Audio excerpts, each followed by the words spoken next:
Babaeng teenager na paalis mula sa homeschool prom dahil hindi maiwasan ng mga tatay na titigan ito. Ito si Claire, ang 17-year-old na Amerikana na napaalis mula sa Richmond homeschool prom. Pagdating niya sa prom, isang organizer ang nagsabi sa kanya na masyadong maikli ang kanyang damit. Pinatunayan ni Claire sa organizer na ang damit niya ay nasa requirement ang haba bago siya pinayagang pumasok sa ballroom. Sabi ni Claire, siya ay nagsayaw at nakipagkwentuhan sa kanyang mga kaibigan.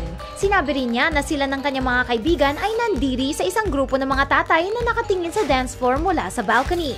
Sinabi daw ng organizer kay Claire na ayon sa mga tatay, masyadong sexy ang pagsayaw ni Claire at maaari daw itong makapagbigay ng impure thoughts sa mga lalaking estudyante sa prom. Talaga bang concerned ang mga tatay para sa mga batang lalaki? O mukhang ang mga tatay ang naakit sa pagsayaw ni Claire? O baka may iba pang dahilan? May mga nagsabing si Claire ay napaalis dahil sa kanyang kakulangan sa color coordination. Ang damit ni Claire ay nakakasilaw samantalang nakaitim ang kanyang kadate. Ano man ang dahilan, si Claire ay napilitang umalis at sinamahan siya ng kanyang mga kaibigan. Isinagawa ang prom sa Shady Grove United Methodist Church. Baka kasi napaka-konserbatibo ng church? Sinulat ni Claire sa blog ng kanyang kapatid na hindi siya responsable para sa pagnanasa ng mga middle-aged na tatay dahil siya ay nakasuot ng magandang bestida at malaki ang kanyang puwet. Kung sino nag-iisip na may mali siya, sila ang may problema. That's what I love about these high school girls, man.